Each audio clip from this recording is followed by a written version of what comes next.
중국하고 미국 입장에서 자 일본을 유리한 입장에서 그죠? 중국과 일본이 한국 편을 들 가능성이 높을까요? 일본 편 들 가능성이 높을까요? 일본들 펼 가능성이 훨씬 높던 거죠. 그래서 야 한일 했던 거 우리랑 같이 하자. 지금 이렇게 될 가능성이 있다는 겁니다. 지금.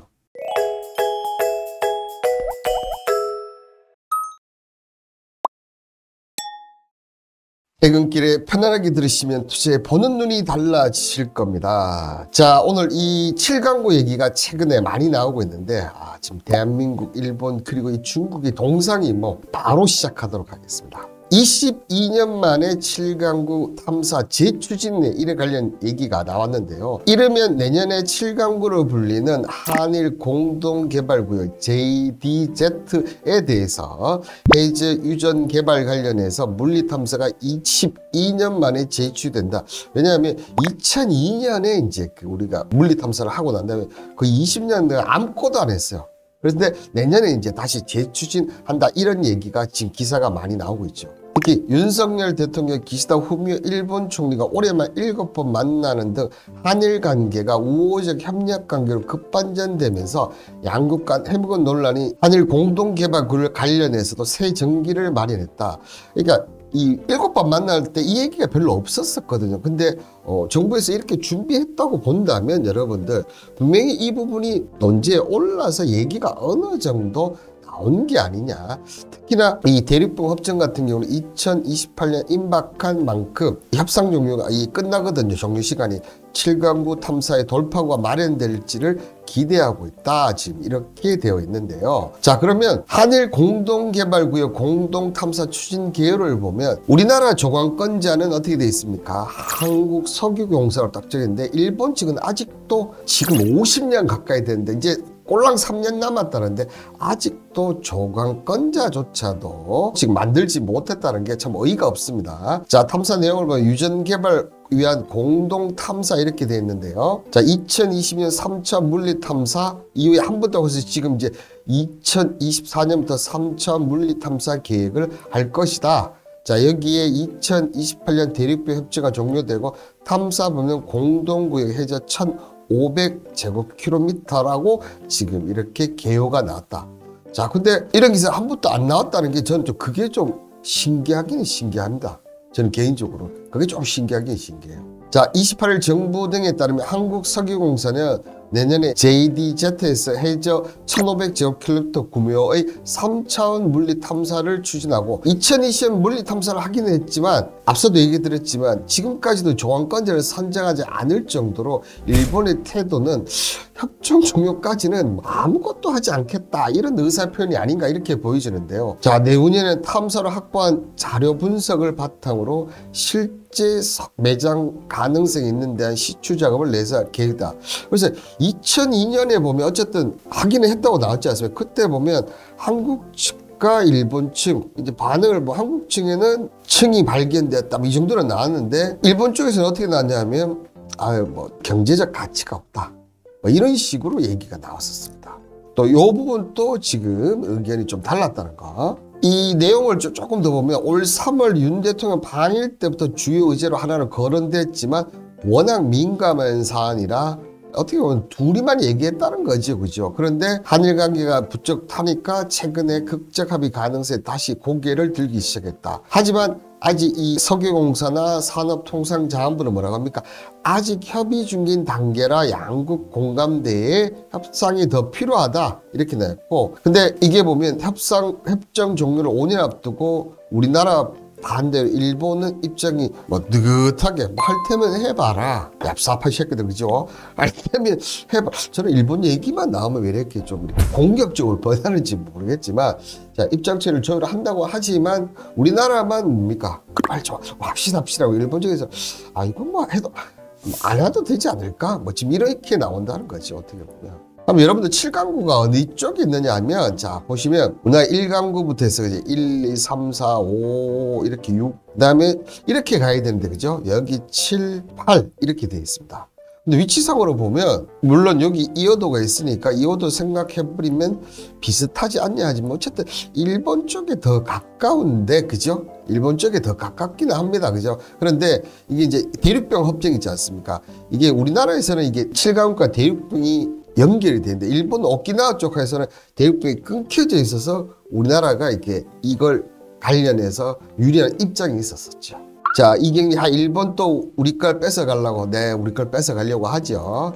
자, 그러면 요 관련해서 좀 얘기를 드리면, 자, 7강군은 지리적으로 일본에 더 가깝지만, 당시 대륙번 연장론, 앞서 제가 얘기 드렸던 이 대륙번 연장론이 우세했던 국제정세에 입각하여 우리나라가 1970년대 5월 먼저 7강국 개발 영유권을 선포했어요. 그러니까 일본 애들이 이런 새끼들 어떻게 합니까? 반대를 했다. 근데 이때는 솔직히 한국과 일본의 국력 격차 어마어마하게 차이가 났기 때문에 여기에 탐사 기술 자본이 없던 정부는 1970년 일본과 이것을 공동으로 개발하자는 한일 대륙분 협정을 언제 했습니까? 박정희 대통령 시절에 했습니다. 그죠?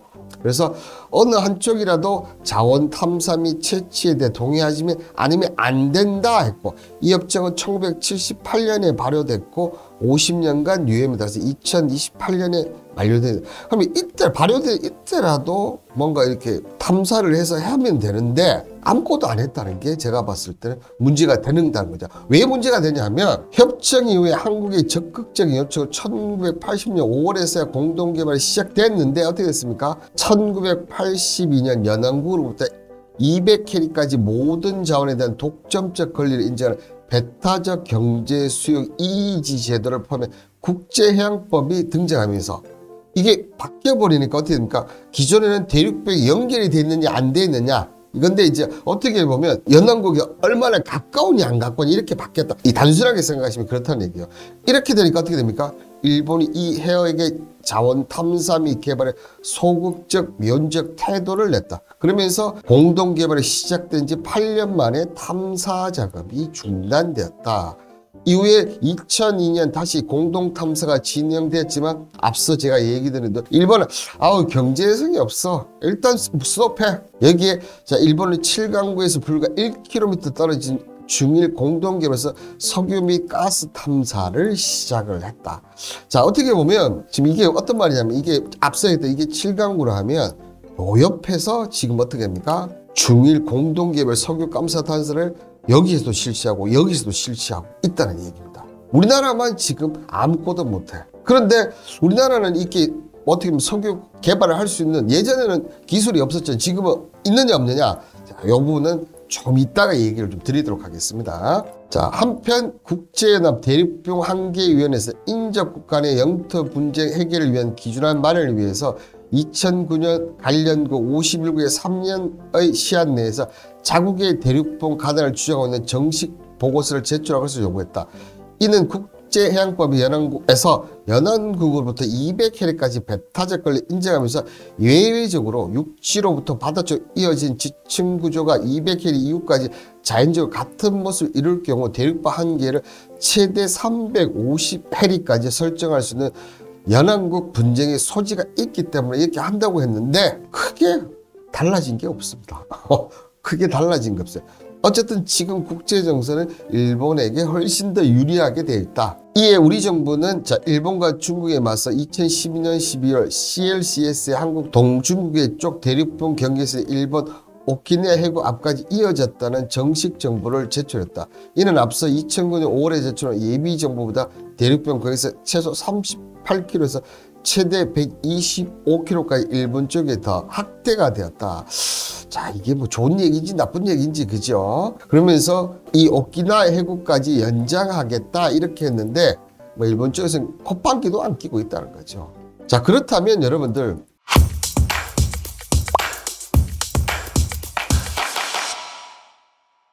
이 시점에서 이제 3년 남았어.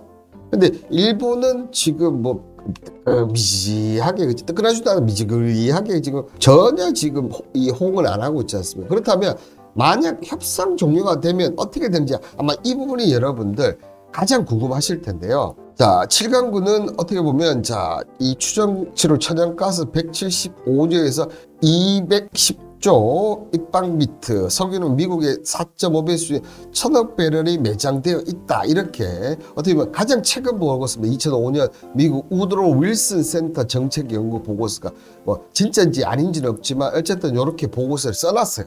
자, 저것만 보면 빨리 해야 되는데 자, 이렇게 생각할 수밖에 없지 않습니까? 그죠? 자, 그런데 이 조약에 따르면 7강국의 자원은 한일 양 당사국이 조건건제가 동등하게 분배받은 권리를 가지고 있다. 우리는 7강국의 개발을 위한 산업통상부로부터 한국석유 2020년대 1월 7일 이 사소구에 대한 조건을 획득했지만 일본은 조건건제를 선정하지 않았다. 이렇게 일본이 우리나라보다는 특히 유전 쪽이나 이런 해상 자원 쪽 이런 쪽이 엄청 우리보다 거의 10배 가까이 돼 싶어요. 그런데 이 조건건제를 설치 안 했다? 일본만으로 정말 경제권이 없을 수도 있고 어떻게 보면 이 당시 1973년도에 협정됐던 이 부분이 너무나 일본 쪽이 유리하게 돼 있는 거지. 그러니까 만약에 조건건제를 설정 안 했으면 언제까지 설정 안 하면 우리가 다 갖겠다. 이런 내용이 있는지 없는지 모르겠지만 지금까지 안 한 거 봤을 때는 없는 게 아닌가 이렇게 좀 생각이 들고요. 미국보다 이건 몰랐습니다. 아니 저 자원을 왜 나눠야 하느냐. 그 당시에는 충분히 저는 나눌 수 있지 않나 이렇게 생각은 드는데 참 꼼꼼히 못했다는 게 좀 아깝긴 하죠. 그죠? 그러면서 1978년 협정 발효가 시작되는 공동탐사 활동은 1993년 이후 중단돼 현재 진척이 없는 상태. 물론 2002년에 하기는 했지만 그죠? 2002년에 하기는 했지만 이 당시만 해도 우리나라가 기술력이 안 됐고 일본은 계속적으로 미온적인 50년 버티면 저거 다 우리 거야. 어떻게 보면 저렇게 했다는 거지 뭐. 그죠? 저렇게 했다는 거고 저는 이렇게 생각하니까 일본은 협정 종료까지 아무것도 하지 않겠다. 왜냐하면 조건건제 자체를 선정을 안 해보지 않습니까? 이런 의사표시가 아닐까. 여러분들 생각은 어떠신가요? 저는 그렇게 좀 생각이 들거든요. 자, 여기에 이 윤상현 의원은 제가 알기로는 국민의힘 소속으로 알고 있는데 자, 국제사법재판소 판례 등 국제적 조류는 한국에 유리한 자연 연장료 기준에서 중간선 기준 형편 원칙론으로 바뀌고 우리가 불리한 상황이다. 자, 일본이 조건건제 선정하고 재협상을 요구하는 상황에 대비해야 한다 이렇게 돼 있고요.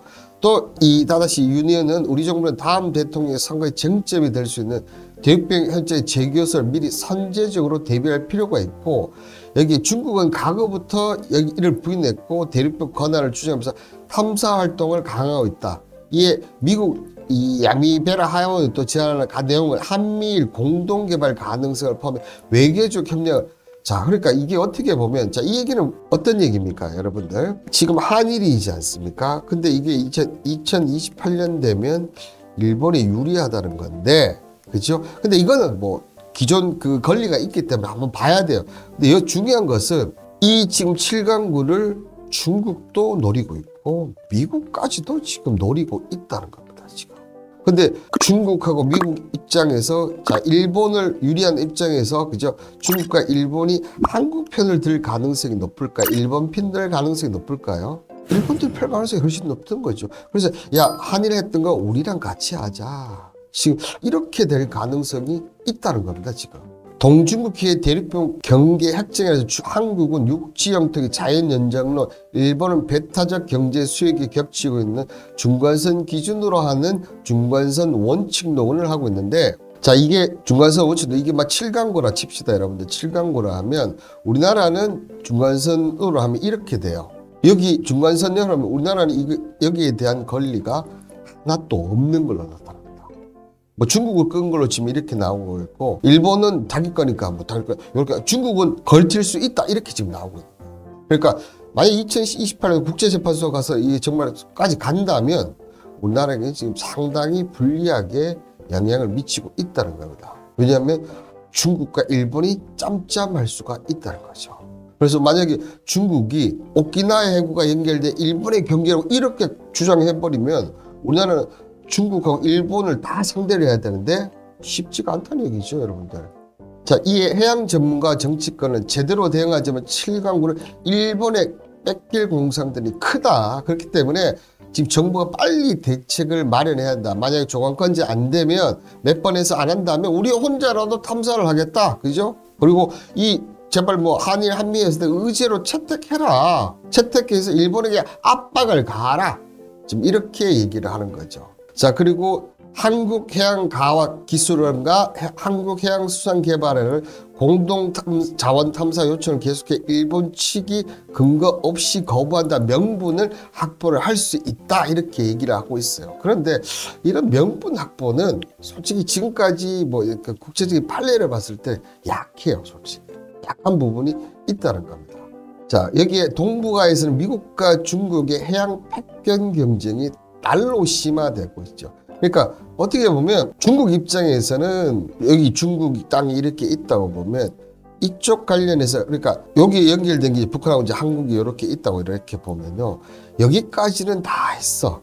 근데 여기서 이제 어떻게 보면 미국 쪽이 이제 많이 좀 갖고 있지 않습니까? 해양 쪽을. 그러니까 이걸 막기 위해서는 이쪽에 뭔가를 모티브를 만들어야 되는데 이걸로 지금 만들겠다. 뭐 어떻게 보면 이런 쪽에 그게 있고 그래서 지금 어떻게 보면 뉴질랜드라든지 호주라든지 이런 쪽의 섬을 중국 쪽에서 계속 사들이려고 하고 있거든요.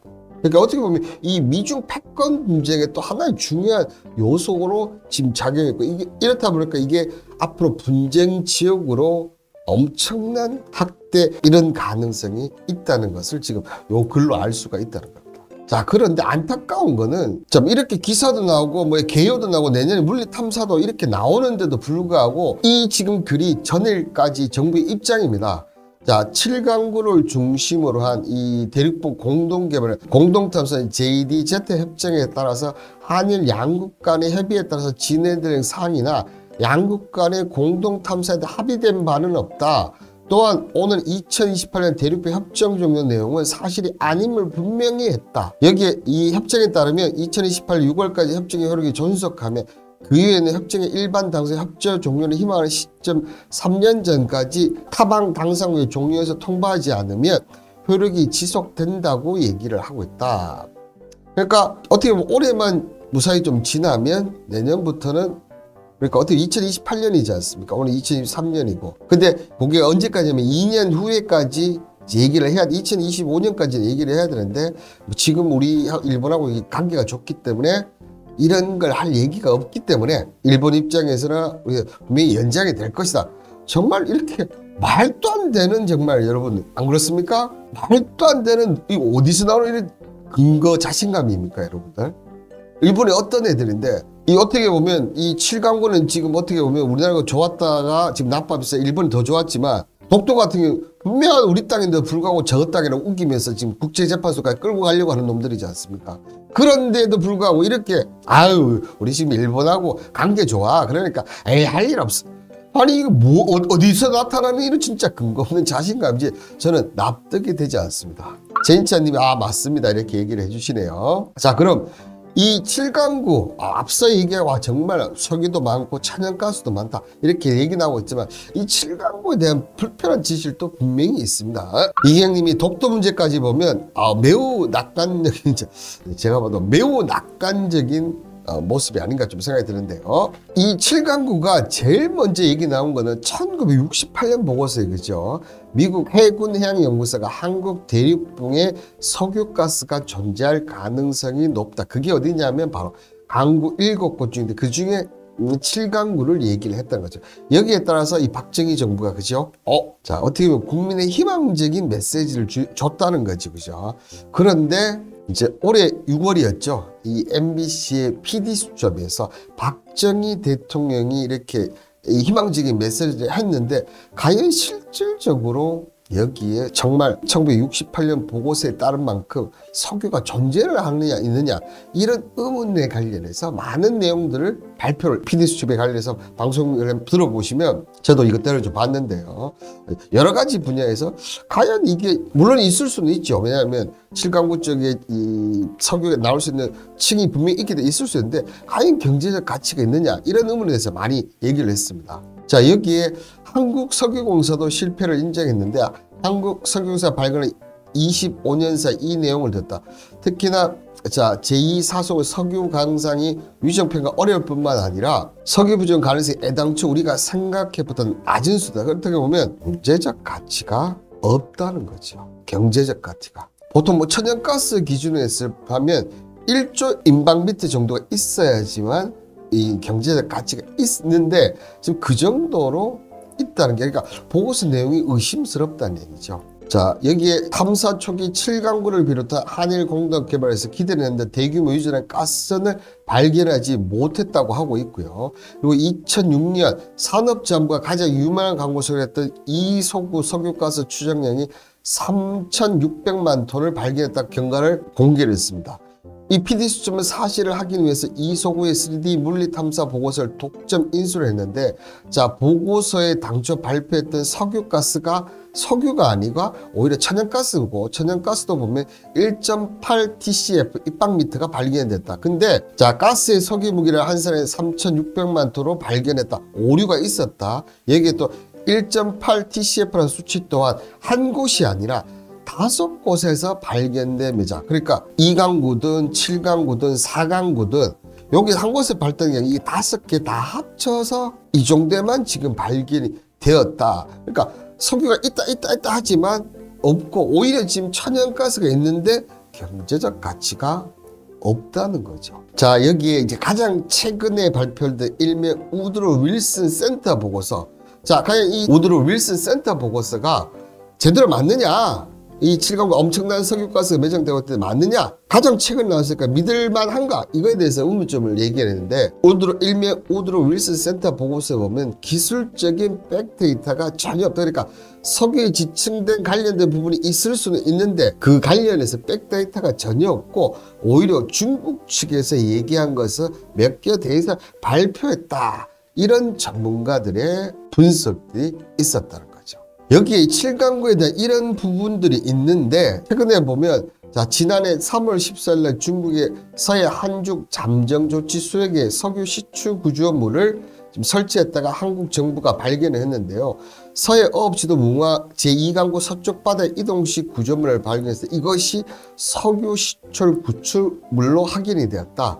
이 강구는 우리 탐사의 가운데서 가장 매장 가능성이 높은 곳에 있는데, 그죠? 이름에도 불구하고 지금 허울뿐인 잠정조치 수역이라는 거죠. 이 한중 잠정조치 수역은 두 나라 해양 경계를 확정 짓지 못한 가운데 2001년 6월경에 아마 발효를 한 것으로 한중 어협정에 다 두 나라 함께 관리하자 이렇게 얘기를 했는데, 솔직히 의지나 이런 관련된 확고한 의지가 있다고 한다면 이것부터 해야 되는데 이거 하나도 못 지키는데 7강구들 지킬 수 있느냐, 또 경제적 지금 가치가 있냐 없냐도 나오고 있는데 과연 지킬 수 있느냐, 저는 이 부분들이 좀 의심스럽다는 거죠. 자, 이렇게 되니까 오히려 지금 개인이 뭡니까? 제7강구 관련해서 일본을 상대로 손해배상을 소시하는 이런 경우가 나타났다는 거죠. 자, 일본 같은 경우 지금 경제성이 없어 종합권자를 구할 수 없다고 이렇게 지금 오리발을 내밀고 있지 않습니까? 개발을 포기를 하든지 안 그렇습니까? 그죠? 그런데 개발은 차지하고 탐사조차 할 수도 또 막고 있다. 이 부분이 어떻게 보면 사건이 협정의 취지와 본질을 크게 훼손한다. 이에 따라 2025년에 포기하고 후회하기보다는 한국이 단독이라도 탐사할 수 있도록 법원에 결정해달라 일본 법정에 했다는 거죠. 일본 법정이 뭐 인정해 줄지는 모르겠지만 이 부분이 어떻게 보면 이 개인이 제기를 해서 한국 정부와 일본의 강력한 요구에 힘을 실어주기 위한 것이다 이렇게 밝혔어요. 이게 말이 됩니까, 여러분들? 자, 여기에 그러면 우리나라가 이 석유 관련해서 지금 뭐 1970년 80년대 못했다지만 지금은 개발을 못하느냐, 여러분들 자 보시면 SK이노베이션의 자원개발자에서 SK어스온이 중국의 17-03 강구에서 첫 원유 선장을 마치면서 글로벌 오퍼레이터 기업으로 자리매김을 했습니다. 근데 이번에 이 SK어스온의 독자적인 기술력으로 다 했습니다. 원유 탐사부터 개발, 생산, 선적까지 성공한 대한민국 최초의 사례입니다. 이 올해는 특히나 SK이노베이션이 자원개발을 시작한 지 40년, 운영권이 참여한 지 34년이 되는 해로 수많은 실패도 불구하고 포기하지 않으면서 첫 번째 사례를 이렇게 만들었다는 거죠. 우리나라가 이제는 할 수가 있다는 겁니다. 이제는 할 수가 있다는 거예요. 근데 왜 안 하나요? 제인차님이 참 애국하시는 분이네요. 네, 정말 애국하시는 분 같습니다. 자, 정부는 정말 뭐하지? 우리나라는 제가 이렇게 확실한 그게 있다는 거. 여기에 저는 생각하기에 그렇습니다. 이거는 맞는지 안 맞는지는 모르겠지만 어쨌든 이 부분은 있어요. 그러니까 자, 지금 보시면 자, 지금 보이는 게 뭔지 아십니까? 자, 독도에서 이렇게 딱 이렇게 보시면 제가 일전방에서 독도의 자원에 보고했는데 여기에 가장 큰 게 뭐라고 얘기했습니까? 기억나십니까, 여러분들? 기억나시는 분도 있고 안 되시는 분도 있을 텐데 바로 메탄 하이드레트 기억나시죠? 불타는 얼음. 일명 불타는 독도를 중심으로 동해에 6억가량 분포가 되는데 자, 이게 보면 이 1, 2강구 지역 이쪽 왼쪽 편과 자, 7강구에도 지금 넓게 이렇게 독도 메탄 하이드레트가 분포되어 있다고 지금 나오고 있어요. 아시다시피 이 불타는 얼음은 이 사용 시 공해가 적어서 차세대 대체 에너지력 각광을 받고 있고 전 세계에 지금 1조 톤 정도 분포되는데 그 중에서 우리나라 6억 톤 정도 가능성이 있다는 거죠. 지금 안 그래도 지금 대체 에너지가 각광을 받고 있는데 이 밖에도 뭐 천연가스, 강물 등 이게 다 뭡니까? 7강구에 있다는 거죠. 일본은 어떻게 보면 석유가 있다 없다 지금 이건 없지만 천연가스라든지 앞서 얘기했던 메탄 하이드레트라든지 강물 이런 것들은 분명히 여기 있거든요. 이런 부분을 독점적으로 지금 노리고 하는 게 아닌가 이런 불편한 진실들이 있다는 겁니다. 자, 그럼 여기에 이 대한민국의 일본과 동상이몽에 대해서 제가 조금 걸 들면 여러분들이 뭐 7강구 영화 기억나시는가요? 이게 2010년도 중반쯤에 나온 건데 이 당시 정말 이 하지원 씨가 정말 대단한 인기를 했고 힘입어서 어떻게 보면 이제 7강구 영화를 그 당시 돈으로 100억을 줬습니다. 100억을 2010년 중반 때 100억을 들여서 만든 영화가 쫄딱 망했죠. 그것도 하지원 씨가 이 당시 나오면 드라마 어떤 드라마 나와도 다 인기가 있었는데 그죠? 정말 그래서 하지원 씨 같은 경우는 정신적인 심리 치료까지 받았다고 했는데 지금 어떻게 보면 그런 모습이에요. 지금 이 김민경 의원이 일본의 7강구 개발 방해하는 이유는 2028년 협정 종료까지 기다렸다가 배타적 경제적 이지지를 내세워서 7강구 영유권을 주장한 독식하겠다는 저의를 드러낸 것이 아닌가. 아니 그렇지 않습니까 여러분들? 안 그러고서야 저거가 개발 의지가 있다면 일단 종황권자부터는 선정을 해야 될 거 아닙니까? 일본이 지금 그 어떤 영토 분쟁에서 이렇게 조용합니까? 그리고 지금 저는 그렇게 생각해요. 만약에 이 7강구를 뺏긴다면 독도까지 분명히 이놈들은 노릴 거다. 그렇다고 생각 들면 지금 저는 만약에 제가 그 협정이고 말이고 야 너희들 이거 안 했잖아. 너희들 안 하는데 야 우리 충분히 혼자 개발할 수 있으니까 우리가 먼저 할게. 너가 아니면 조업까지 빨리 해서 우리랑 같이 해. 이 시간 2년 줄 테니까 빨리 해라. 아니면 우리 혼자라도 개발하겠다. 충분히 이거 법적으로 나갈 수 있는 거 아니겠습니까 여러분들? 충분히 이렇게 할 수 있다 좀 생각이 들고요. 여기에서 어떻게 보면 한국과 일본의 동상이몽이 있다는 겁니다. 자, 그럼에도 불구하고 저는 이 부분 문제가 어떻게 보면 정치권에서 조금 너무 불편한 게 아니냐. 지금 불편한 진실도 있고 앞으로 어쨌든 여러분들 아시다시피 피크오일이라고 들어보셨죠 여러분들? 피크오일. 석유 생산량이 기하급수적으로 확대되거나 특정 시즌을 정점으로 급격히 줄어드는 현상. 그래서 피크가 지나고 난데 오일 부분은 어떻게 됩니까? 점점점 없어지고 한계에 부딪힐 것이다.